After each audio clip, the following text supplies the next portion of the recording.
Ya, Assalamualaikum warahmatullahi wabarakatuh. Hari ini perkuliahan kita tentang genetika, ya, tentang genetika. Bentar, saya share screen dulu.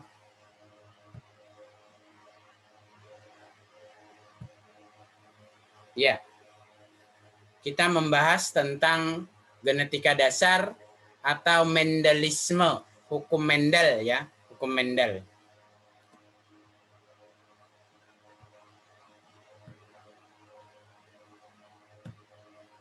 Ya, kenapa disebut hukum Mendel? Ini berdasarkan nama penemunya, tokoh genetika, yaitu Gregor Johann Mendel. Ya, dia lahir tanggal 22 Juli 1822 di Heizendorf, Cekoslowakia. Ya, anak dari suami istri petani kecil. Mendel berhasil melakukan persilangan tanaman kapri atau ercis, ya. Nama ilmiahnya Pisum sativum. Mendel berhasil melakukan percobaan genetika karena ada beberapa 7 sifat kontras pada kacang kapri atau kacang ercis.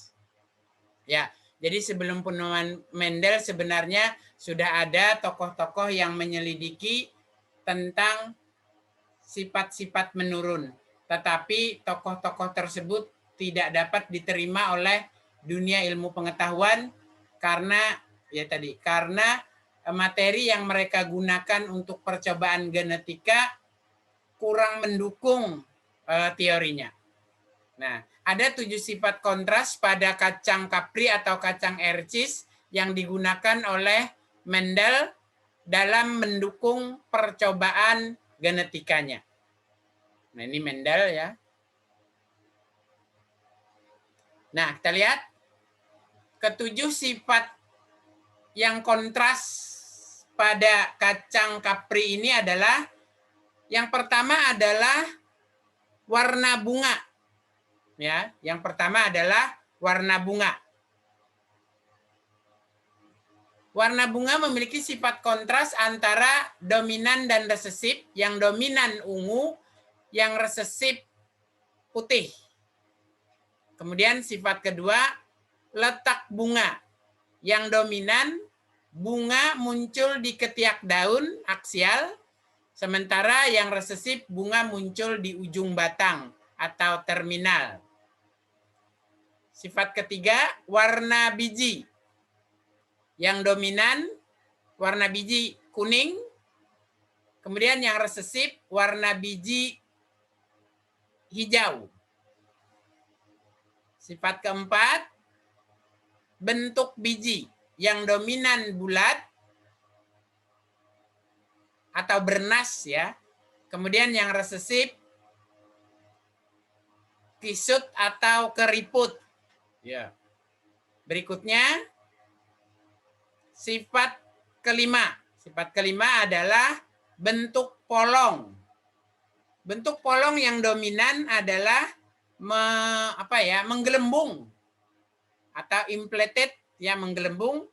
Sedangkan bentuk polong yang resesif adalah bergelombang, ya, bergelombang. Kemudian sifat keenam, warna polong. Warna polong yang dominan hijau dan yang resesif kuning. Yang terakhir, sifat ketujuh yang mendukung percobaan genetika Mendel adalah tinggi batang.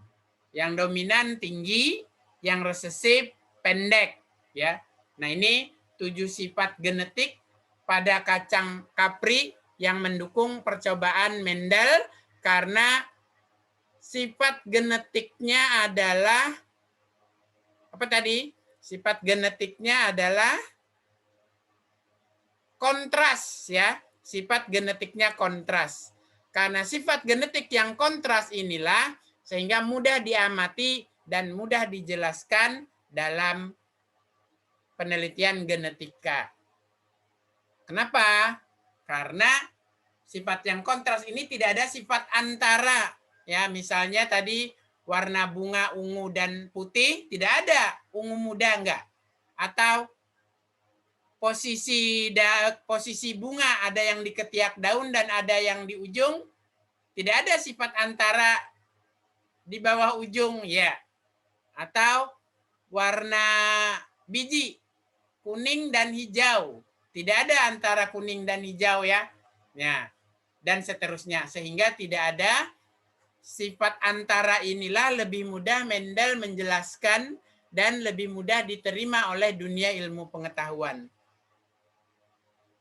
Kenapa? Karena pada saat itu baru diperkenalkan, ya. Karena baru diperkenalkan, maka harus lebih mudah dimengerti dan lebih mudah diterima. Walaupun dalam perkembangan selanjutnya sudah bisa dijelaskan sifat antara pada berbagai sifat menurun dari makhluk hidup, ya. Nah, dari kesimpulan Mendel menyimpulkan penelitiannya, ya, yang pertama adalah hibrid adalah hasil persilangan dua individu dengan tanda beda atau dengan dua sifat beda. Kemudian ada istilah karakter, yaitu sifat dari keturunan suatu hibrid selalu timbul kembali secara teratur, dan ini memberi petunjuk bahwa ada faktor yang mengambil peran dalam pemindahan sifat menurun. Yang ketiga, apabila faktor-faktor keturunan mengikuti distribusi yang logis, maka polanya akan diketahui dengan cara persilangan. Nah, untuk selanjutnya, dari kesimpulan Mendel ini kita coba menelaah lebih jauh tentang hukum Mendel. Ya, kita mulai dengan hukum Mendel 1. Disebut juga dengan hukum segregasi. Segregasi artinya memisah. Jadi hukum segregasi adalah hukum pemisahan. Apanya yang memisah? Yang memisah adalah gen dalam pasangan gen memisah terhadap pasangannya dalam suatu penentu sifat menurun. Ini contoh, ya. Contoh adalah pada persilangan monohibrid. Ingat, hukum Mendel 1 bukan hukum persilangan monohibrid. Hukum Mendel 1 adalah hukum segregasi secara bebas. Apanya yang segregasi? Memisah. Apanya yang memisah? Gen. Gen kan untuk menentukan sifat menurun itu sepasang. Maka dalam pembentukan sel kelamin, mereka akan memisah dari pasangannya. Nah, ini yang disebut dengan segregasi. Kita lihat. Contoh pada persilangan monohibrid. Pada persilangan monohibrid, di sini dicontohkan kacang ercis berbunga ungu, homozigot, pi besar, disilangkan dengan kacang ercis berbunga putih, homozigot resesif, pi kecil, ya. Berarti ada pasangan pi besar dan pi besar untuk ungu, ada pasangan pi kecil dan pi kecil untuk putih. Ya, saya ulang, ada pasangan pi besar berpasangan dengan pi besar untuk ungu, dan ada pi kecil berpasangan dengan pi kecil untuk putih. Ini pada individu bunganya, ya, pada bunga individunya, sorry. Selanjutnya, untuk terjadinya perkawinan, maka harus ada sel kelamin, ya, harus ada sel kelamin. Ya, maka dalam pembentukan sel kelamin berlaku hukum Mendel 1. Ya, bahwa dalam pembentukan sel kelamin, gen-gen yang semula berpasangan untuk menentukan satu sifat menurun, misalnya tadi bunga berwarna ungu, maka dalam pembentukan sel kelamin akan memisah dari pasangannya. Ya, gen Pi besar akan memisah dari gen Pi besar pasangannya. Sehingga sekarang Pi besar dan Pi besar sendiri-sendiri dalam gamet atau dalam sel kelamin bunganya. Selanjutnya kita lihat pada bunga putih. Sekarang bunga putih tadi kan dilambangkan dengan Pi kecil dan Pi kecil. Pi kecil dan Pi kecil berpasangan untuk menentukan warna putih. Gennya berpasangan, ya. Gennya berpasangan. Dengan kata lain, Pi kecil ini gen berpasangan yang kita istilahkan dengan genotip. Dalam pembentukan sel kelamin, genotip akan memisah sendiri-sendiri. Pi kecil memisah terhadap Pi besar.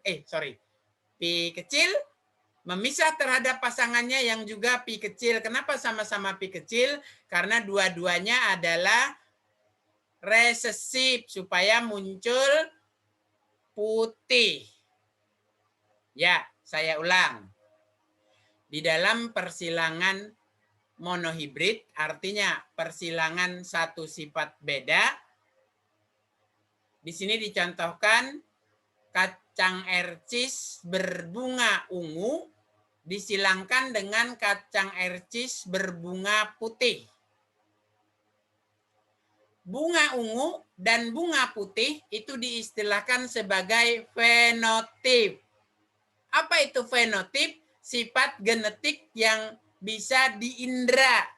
Kebetulan ini karena warna bunga, maka fenotipnya dapat diindra dengan mata. Warna bunga bisa terlihat. Nah, yang terindra atau terlihat inilah disebut sebagai fenotip. Lalu apa yang menentukan warna bunga tadi? Gen.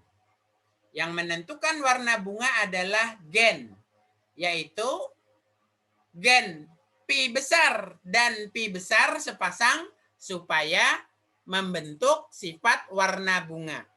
Pi besar dan Pi besar ini kita sebut sebagai genotip. Artinya dari kata gen. Genotip. Artinya gen yang menentukan sifat menurun tertentu.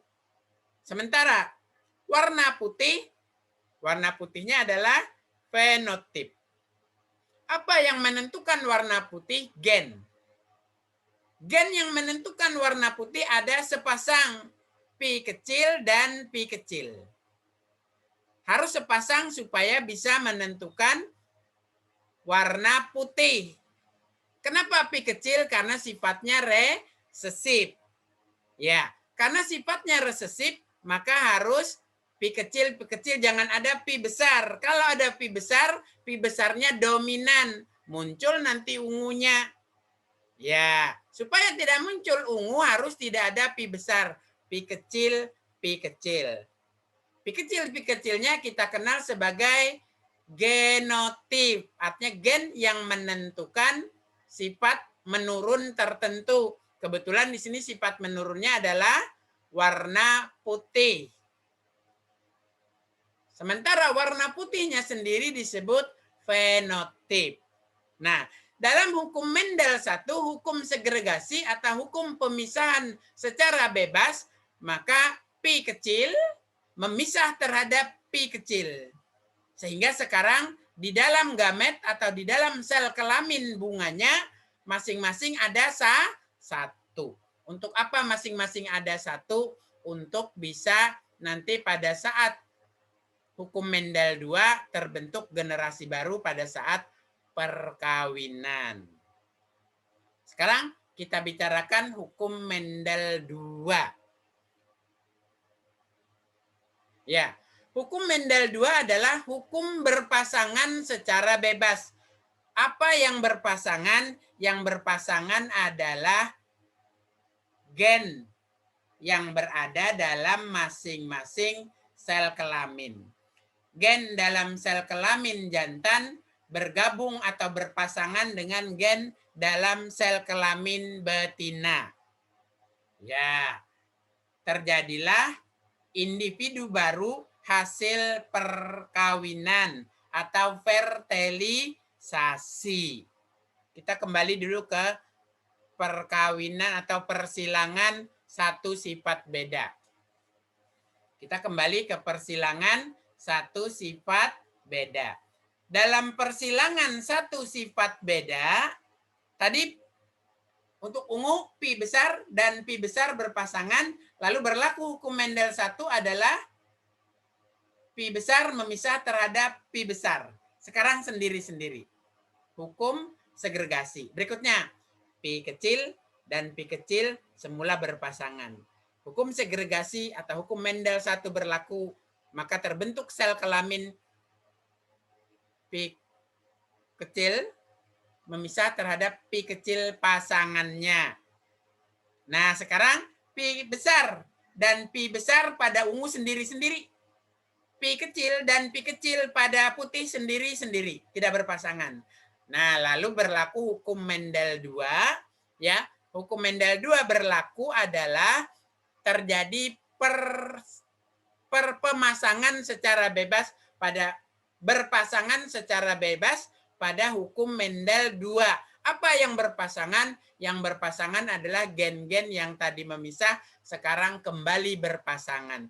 Tapi pasangannya bebas. Kebetulan ada pi besar dan ada pi kecil. 2 ya. Ada pi besar dan ada pi kecil. Karena sama, maka bisa kita buat satu saja. Pi besar bergabung dengan pi kecil dalam fertilisasi. Jadilah individu baru yang sekarang pi besar dan pi kecil. Pi besar dan pi kecil. Ingat, karena pi besar dominan, dia menentukan warna ungu, sementara pi kecil resesif menentukan warna putih, maka warna putihnya tertutupi. Disimpan dulu, tidak muncul. Kenapa tidak muncul? Karena pi besarnya dominan. Sehingga warna bunga pada saat generasi pertama atau F1 menjadi ungu dengan genotipnya pi besar dan pi kecil yang heterozigot. Ungunya muncul karena ada pi besar. Pi kecilnya tertutupi dulu atau belum muncul karena resesif. Yang muncul yang dominan. Nah, ini untuk hukum Mendel 1 dan 2 dapat dijelaskan pada saat baik persilangan monohibrid maupun pada persilangan dihibrid. Sekarang kita lihat persilangan dihibrid. Ini juga pada persilangan dihibrid berlaku hukum Mendel 1 dan 2. Kita lihat. Hukum Mendel 1 berlaku pada saat pembentukan sel kelamin. Kita lihat fenotipnya ungu, bunga ungu disilangkan dengan bunga putih. Genotip bunga ungu pi besar, pi besar. Genotip bunga putih pi kecil, pi kecil. Hukum Mendel 1 berlaku pada saat pembentukan gamet. Ingat, hukum Mendel 1 berlaku pada saat pembentukan gamet atau pada saat pembentukan sel kelamin. Pi besar memisah terhadap pi besar pasangannya. Karena sama homozigot, maka ditulis sekali aja pi besar. Berikutnya, untuk bunga putih, genotipnya pi kecil sepasang, maka hukum Mendel 1 berlaku pada saat pembentukan gametnya, yaitu pi kecil memisah terhadap pi kecil pasangannya. Karena pi kecil dan pi kecil sama, maka ditulis sekali saja. Nah, ini berlaku hukum Mendel 1 pada saat pembentukan sel kelamin. Sekarang, pada saat fertilisasi berlaku hukum Mendel 2, yaitu berpasangan secara bebas. Kalau yang ini ya di generasi pertama masih belum jelas terlihat bebasnya karena tadi homozigot. Sehingga pi besar berpasangan dengan pi kecil, jadilah heterozigot pi besar, pi kecil dengan bunga fenotip ungu. Karena pi besarnya dominan ungu. Selanjutnya di generasi kedua. Untuk di generasi kedua, pi besar, pi kecil, ungu, disilangkan sesamanya pi besar, pi kecil, ungu. Ini hanya wakilnya saja ya, makanya ditulis setengahnya. Pi besar, pi kecil, disilangkan dengan pi besar, pi kecil. Kemudian berlaku hukum Mendel 1 pada saat pembentukan gamet, yaitu pi besar memisah terhadap pi kecil. Ini pi besar, yang ini pi kecil. Pi besar memisah terhadap pi kecil. Ya. Sehingga lalu di generasi kedua atau F2 di generasi kedua terjadi berpasangan secara bebas. Nah, ini mulai terlihat adanya berpasangan secara bebas. Pi besar berpasangan dengan pi besar. Jadilah ungu. Pi besar berpasangan dengan pi kecil. Bebas tahu pasangannya. Jadilah ungu karena masih ada pi besar. Sekarang pi kecil berpasangan dengan pi besar. Jadilah pi besar pi kecil. Karena pi besar dulu yang kita tulis. Huruf besarnya duluan ditulis. Karena ada pi besar 1 maka tetap ungu. Sementara yang terakhir pi kecil berpasangan dengan pi kecil berpasangan dengan pi kecil, jadilah pi kecil, jadilah bunganya berwarna putih. Muncul resesifnya putih. Kenapa bisa muncul? Karena tidak ada lagi pi besar yang dominan. Sehingga rasio perbandingan F2 generasi kedua pada warna bunga kacang ercis ungu dibanding putih adalah 3:1. Ungunya 1, 2, 3 ungu. Putihnya 1. 3:1. Sekarang kita lihat.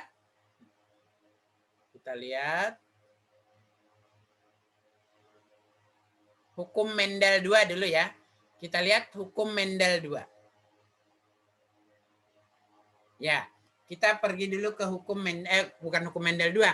Persilangan dihibrid, bukan hukum Mendel 2, tapi persilangan dihibrid. Tadi lanjutannya dari persilangan mono hibrid 1 sifat beda, sekarang persilangan 2 sifat beda dihibrid. Ya, kita lihat yang disilangkan adalah ini.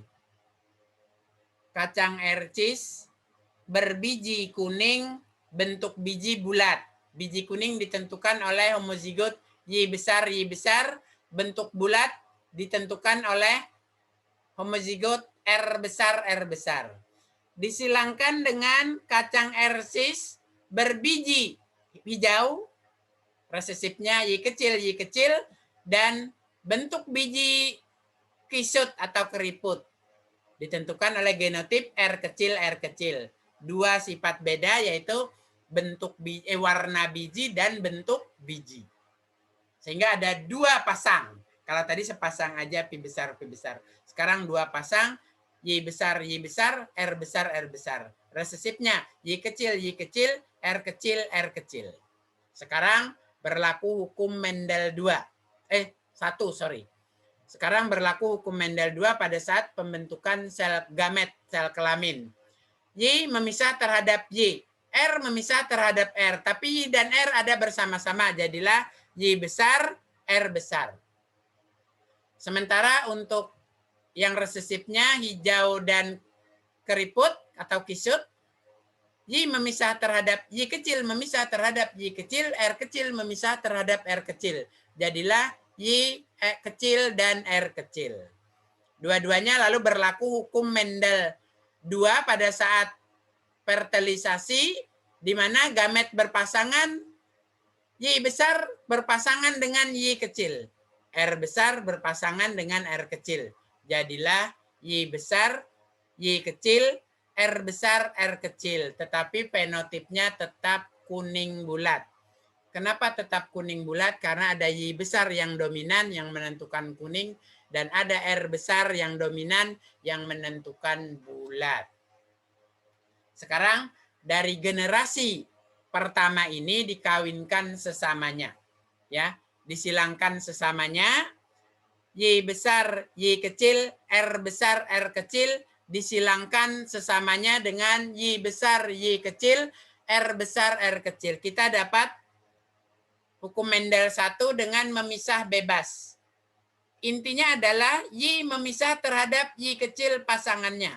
R besar memisah terhadap R kecil pasangannya. Efeknya kita akan dapat gamet dengan kombinasi Y besar, R besar, Y kecil, R kecil. Gitu juga di sini. Y besar, R besar, Y kecil, R kecil. Lalu hukum Mendel 2 berlaku berpasangan secara bebas. Y besar, R besar berpasangan dengan Y besar, R besar. Jadilah ini bulat kuning. Kemudian Y besar berpasangan dengan Y kecil, R besar berpasangan dengan R kecil, sama. Jadilah bulat kuning karena masih ada Y besar dan R besar. Berikutnya, Y besar yang di kanan ini, R besar yang di kanan ini berpasangan dengan Y kecil dan R kecil yang di kiri. Jadilah tetap bulat kuning karena masih ada Y besar dan ada R besar. Yang terakhir, oh sebentar, bukan. Yang ini, bukan yang terakhir. Yang ketiga, Y besar, R besar berpasangan dengan Y kecil, R kecil. Tetap ada Y besar, R kecilnya, maka ada Y besar, R besarnya, maka dominan muncul Y kuning dan R bulat. Yang terakhir, yang keempat adalah Y kecil, R kecil berpasangan dengan Y kecil, R kecil. Efeknya jadilah Y kecil, Y kecil, R kecil, R kecil. Tidak ada lagi R besar, tidak ada lagi Y besar. Maka muncul resesifnya yaitu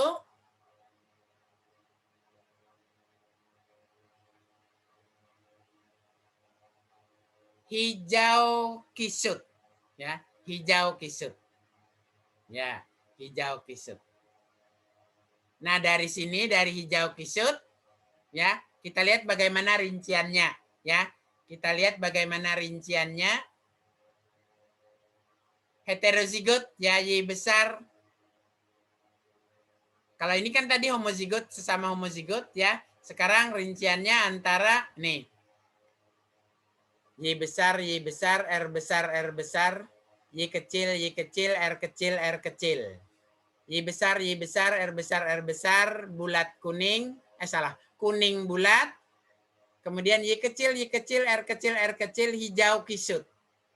Sekarang gametnya Y memisah terhadap Y, R memisah terhadap R, jadilah gamet YR besar, Y besar, R besar. Sementara gamet resesifnya Y kecil memisah terhadap Y kecil, R kecil memisah terhadap R kecil. Jadilah Y kecil, R kecil. Nah, sekarang ada beberapa kombinasi ya. Dari sini lalu dapat dua kombinasi heterozigot. Y heterozigot dan R heterozigot. Kenapa heterozigot? Karena Y besar bersama dengan Y kecil. R besar bersama dengan R kecil. Itu namanya heterozigot. Nah, ininya generasi pertamanya bulat. Kuning bulat. Kuning bulat. Sekarang dari kuning bulat yang heterozigot ini memisah, ya, memisah. Kita lihat memisah. Y memisah terhadap Y kecil, R memisah terhadap R kecil, sehingga kombinasinya adalah Y besar, Y besar, Y besar, Y besar, Y besar R kecil, Y besar dengan R kecil, Y kecil R besar, Y kecil dengan R besar, dan Y kecil R kecil. Karena dikawinkan sesamanya maka sama. Untuk di sisi kanannya gametnya sama, memisah bebas, Y besar R besar, Y besar R kecil, Y besar R besar, dan Y kecil R kecil. Lalu berpasangan secara bebas. Ini berpasangan dengan ini. Ini berpasangan dengan ini. Ini berpasangan dengan ini. Ya. Dan seterusnya dengan catatan kombinasi pasangan pada F2 akan muncul kuning bila ada Y besar dan akan muncul bulat bila ada R besar. Selama ada Y besar dan ada R besar, dia akan jadi kuning bulat. Sehingga kuning bulatnya berapa? 9 ya. Kuning bulatnya 9. Kemudian yang ini 1, 2, 3 hijau bulat. Kenapa bisa hijau bulat? Karena tidak ada Y besar, tapi masih ada R besar. Tidak ada Y besar, muncul Y kecilnya jadi hijau. Masih ada R besar, maka tetap bulat. Jadilah hijau bulat. Hijau bulat 3. Sementara yang ini, dan ini kuning kisut. Kuning masih muncul karena ada Y besar. Ya, tapi bulatnya tidak muncul, yang muncul adalah kisut karena tidak ada R besar. Kita lihat kuning kisut 1, 2, 3. 3 juga. Yang terakhir adalah semua homozigot resesif. Y kecil, R kecil, R kecil. Y kecil, R kecil, R kecil. Tidak ada Y besar, maka muncul hijau. Tidak ada R besar, maka muncul kisut. Jadilah hijau kisut 1 buah. Totalnya 16. Sehingga nanti 9/16 untuk kuning bulat, 3/16 untuk hijau bulat, 3/16 untuk kuning kisut, dan 1/16 untuk hijau kisut. Disingkat dengan 9:3:3:1. Ya. 9:3:3:1 untuk dihibrid, ya, persilangan dihibrid. Berikutnya kita lihat penyimpangan semu hukum Mendel. Ya, penyimpangan semu hukum Mendel, kita mulai dengan tes cross. Tes cross adalah persilangan kembali F1 yang homozigot dengan induknya yang Tes cross adalah persilangan kembali F1 dengan induknya yang homozigot resesif. Tes cross adalah persilangan kembali F1 dengan induknya yang homozigot resesif. Tetapi untuk tes cross F1-nya harus heterozigot. S1-nya harus heterozigot. Kita pakai yang kanan. Ya, kita pakai yang kanan. F1 yang kanan heterozigot, pi besar, pi kecil, maka pi besar memisah terhadap pi kecil. Pi besar memisah terhadap pi kecil. Sementara induknya homozigot resesif, pi kecil memisah terhadap pi kecil. Efeknya adalah pi besar bertemu dengan pi kecil. Ya. Pi besar bertemu dengan pi kecil.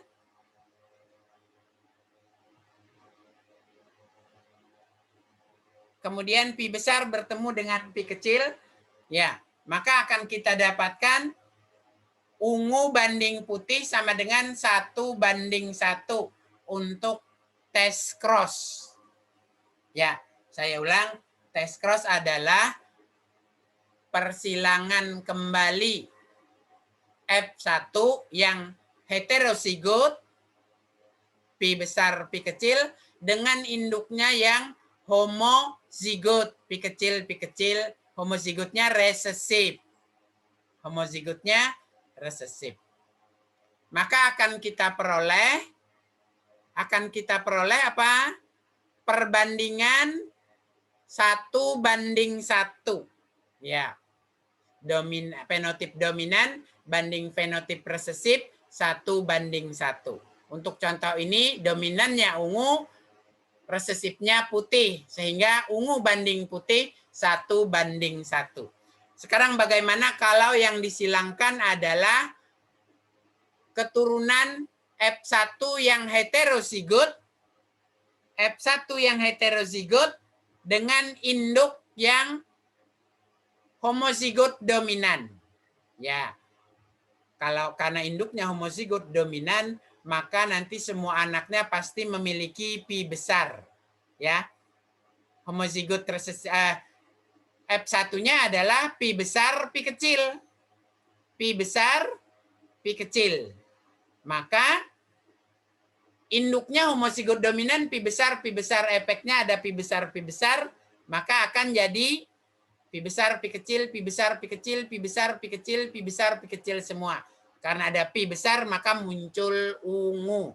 Dengan kata lain, 100% ungu untuk back cross. Ya, untuk back cross. Jadi ada istilah khusus untuk test cross yang persilangan F1 heterozigot dengan induk homozigot dominan. Back cross hasilnya 100% fenotip dominannya. Untuk test cross tadi, untuk test cross F1 yang heterozigot disilangkan kembali dengan induk yang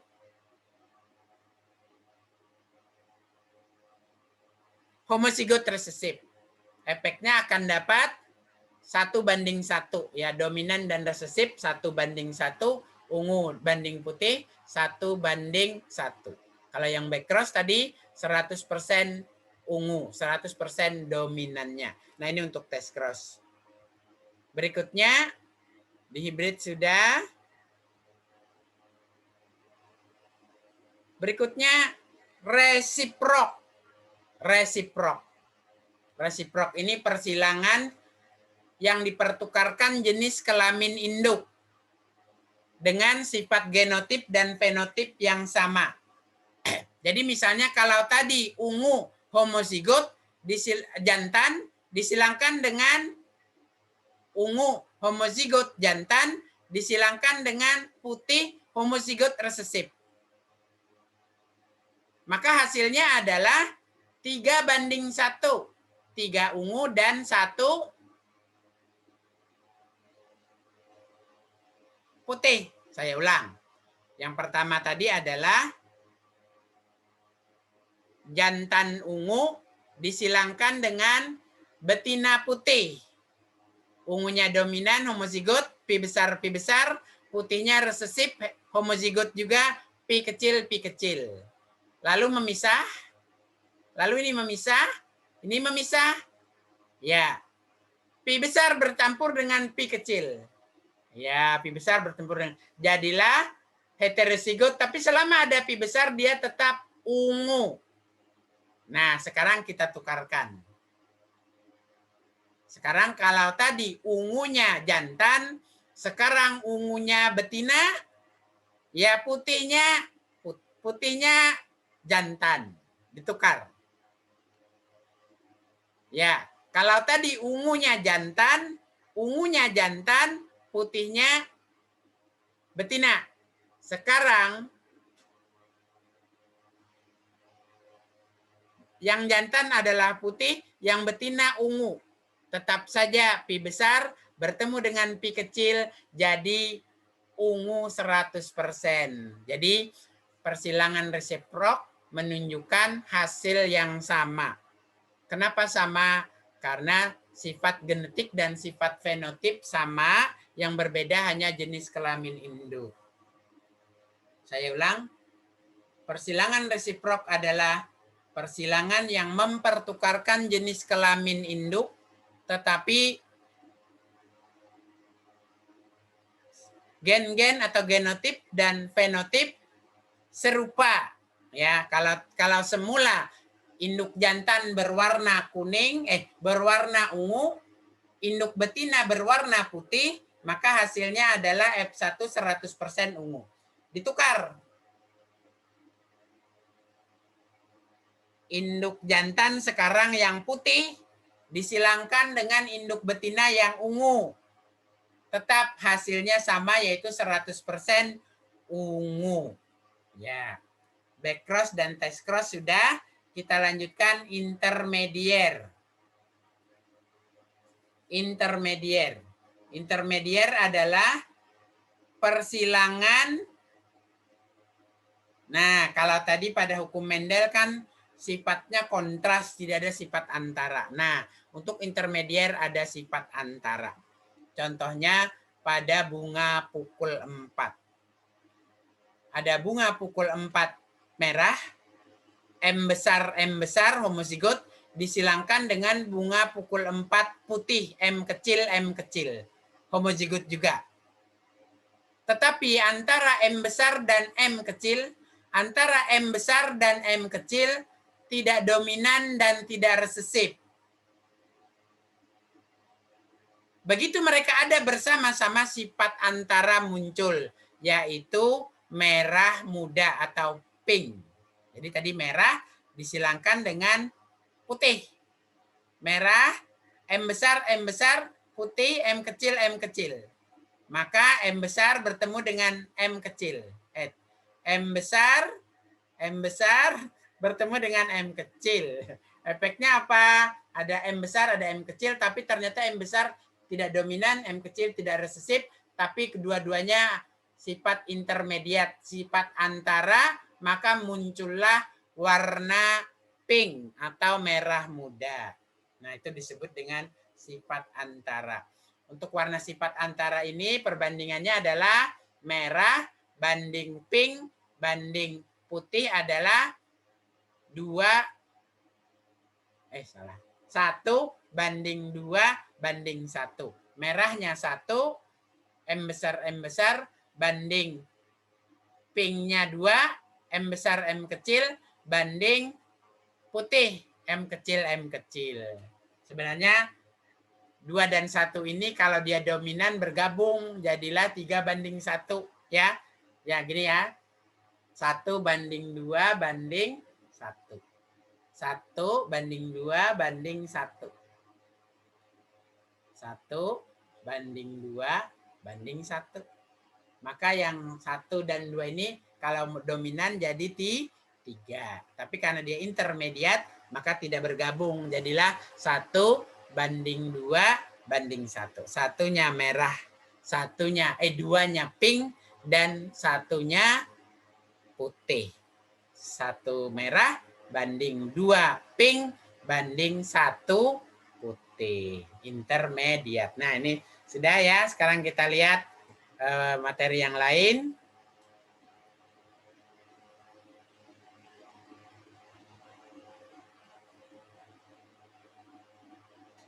Kodominansi. Kodominansi adalah keadaan dalam heterozigot di mana 2 anggota dari sepasang alel menyokong fenotip. Alel ini adalah pasangan gen yang tadi sepasang ya. Saya ulang, keadaan dalam homozigot di mana 2 anggota dari sepasang alel menyokong fenotip yang kemudian merupakan campuran dari sifat fenotip yang dihasilkan oleh salah satu keadaan homozigotnya. Dengan kata lain ini adalah sepasang gen yang menentukan satu sifat beda, tapi ternyata sama-sama dominan. Makanya lalu istilahnya kodominan. Kalau intermediat tadi tidak dominan, tidak resesif, muncul sifat antara. Kalau kodominansi atau kodominan, satunya dominan, yang satunya juga dominan, sehingga dua-duanya muncul saat bergabung, jadilah kodominan. Contoh, golongan darah sistem MN. Ya, pada saat M besar pada saat M bergabung dengan M homozigot, maka golongan darahnya M. Pada saat N bergabung dengan N homozigot, maka golongan darahnya N. Tapi apabila M bergabung dengan N, maka heterozigot MN tetapi sama-sama huruf besar, muncul kodominan, golongan darahnya jadi MN karena sama-sama dominan. Berikutnya contoh lain anemia sel sabit. Jadi anemia sel sabit ini adalah kelainan bahwa eritrosit seseorang mengalami bentuk tidak bikonkap tapi seperti sabit. Nah, ini ditentukan oleh gen kodominan. Efeknya adalah nanti anemia sel sabit ada yang 100%, ada yang 50%, dan ada yang normal. Yang normal artinya homozigot semuanya adalah gen-gen yang tidak menyebabkan sel sabit.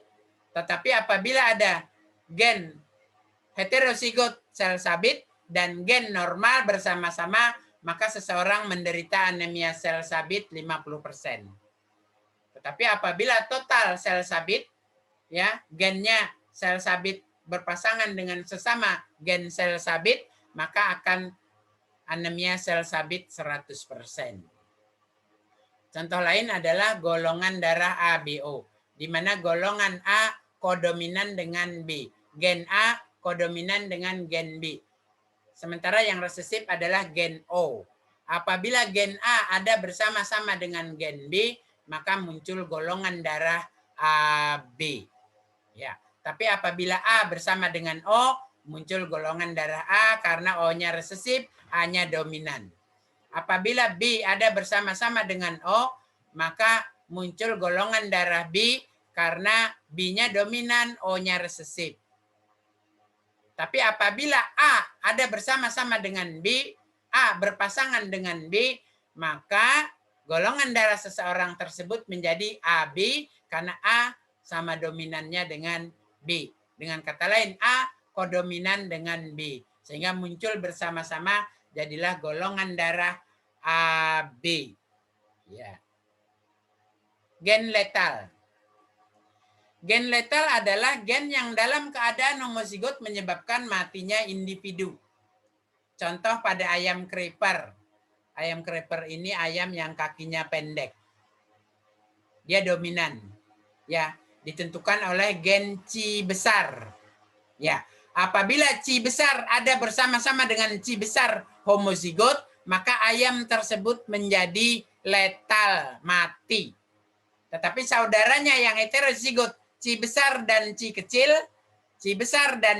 heterozigot hidup, selamat. Sementara yang Ci kecil bukan gen letal juga hidup. Efeknya rasio perbandingan menjadi 2:1. Ya, 2:1. Duanya adalah yang heterozigot, Ci besar, Ci kecil, satunya adalah Ci kecil. Kenapa? Karena yang Ci besar mati, tidak dihitung. Berikutnya tikus kuning. Ada tikus kuning ternyata dia letal. Ya, jadi tikus kuning ternyata letal apabila gen dominannya Y besar ada bersama-sama. Y besar ada bersama-sama, maka akan jadi tikus kuning dan letal. Tapi apabila ada Y besar ada bersama dengan Y kecil, maka tikus warna tidak kuning.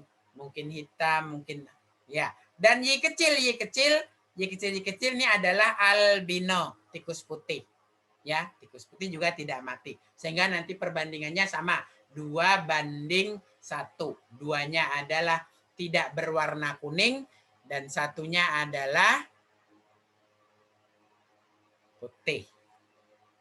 Pada manusia, gen letal dominan adalah Huntington's chorea.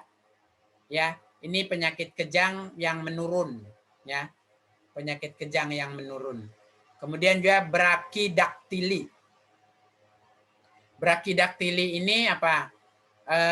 Jari-jari tangan ruasnya pendek dan kurang beruas 3. Ya, kalau kita kan biasanya memiliki, kecuali ibu jari 2 ruas, sementara yang lainnya 3 ruas. Pada seseorang yang membawa gen brachidaktili, maka ini ruas yang ini selain ibu jari dia beruas 2 juga, walaupun tidak benar-benar pendek seperti jempol, enggak.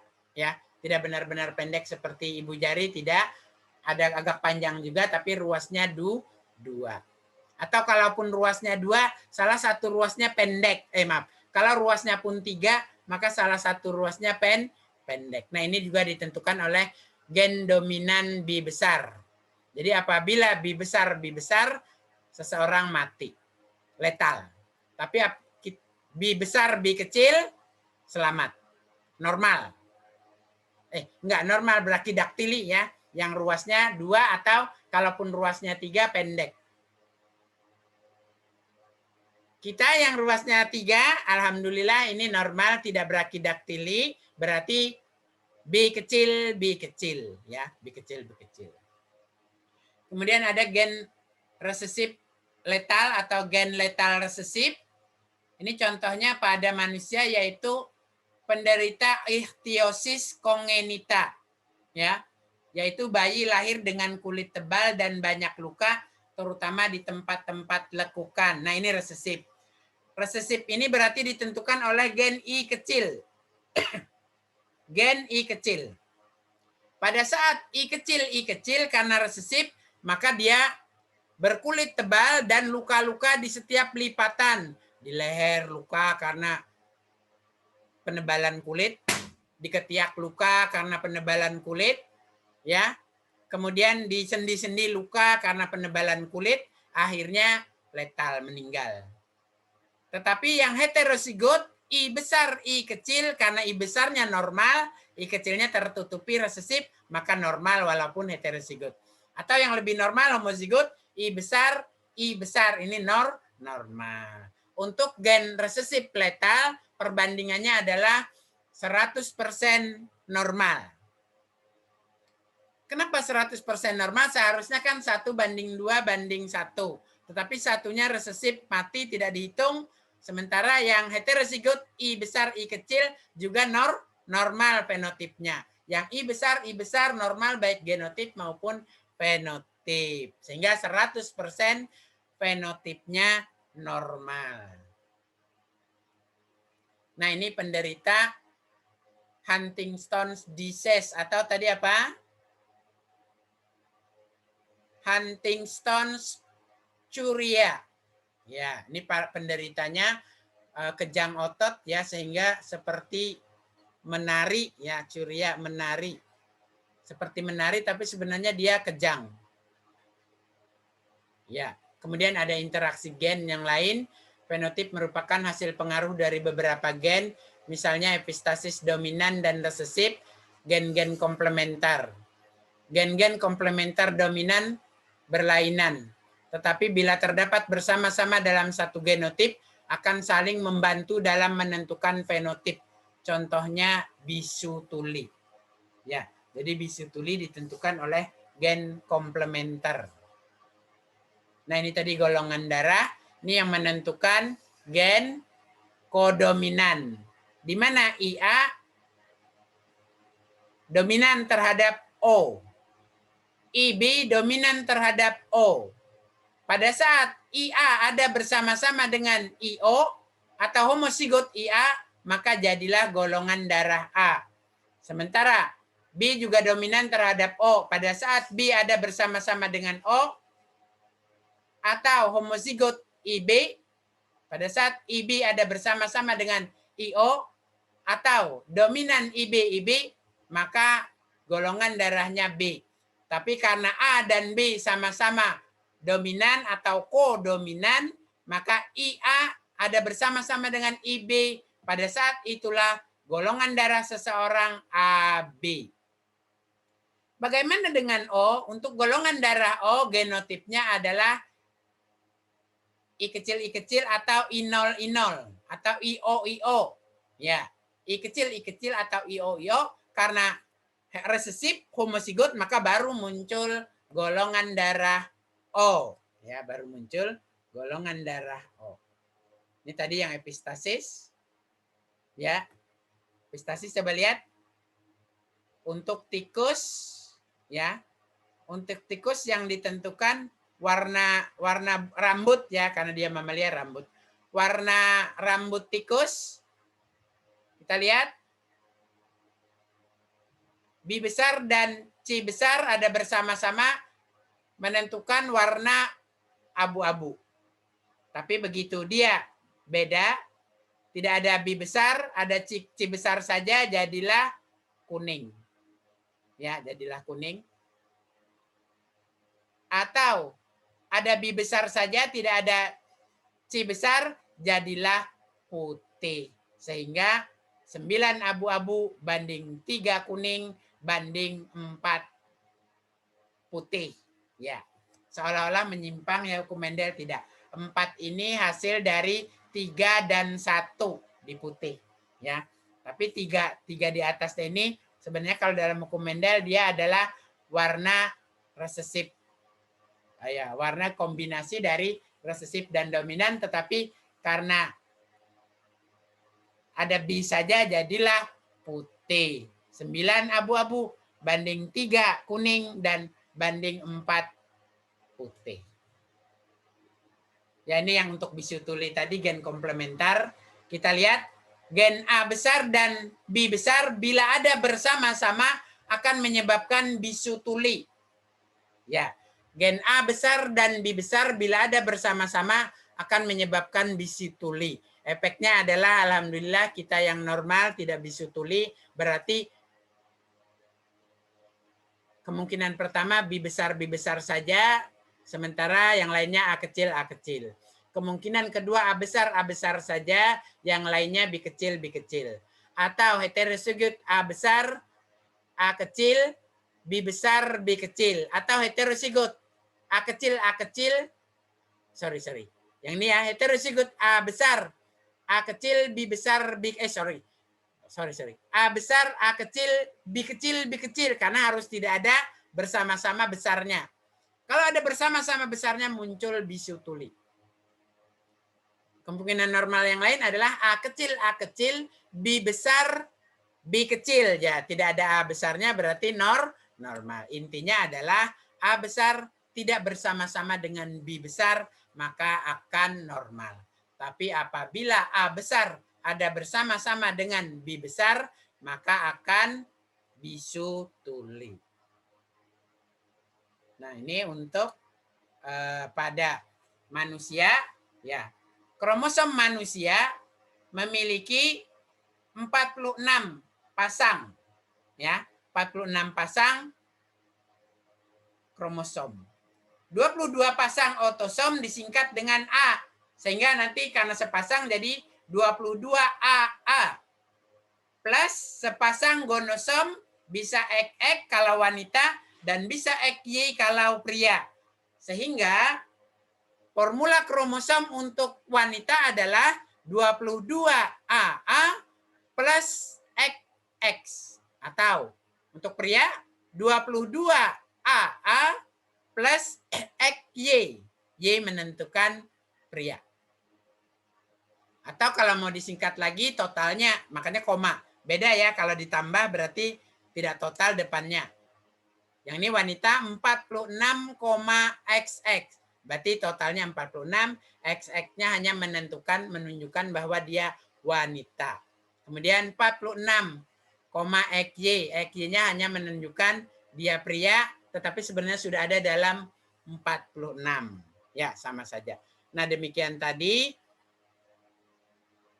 materi kita tentang genetika, ya. Mulai dari hukum Mendel, ya, sampai penyimpangan semu hukum Mendel sampai beberapa kelainan dan penyakit menurun, ya, tapi hanya beberapa saja.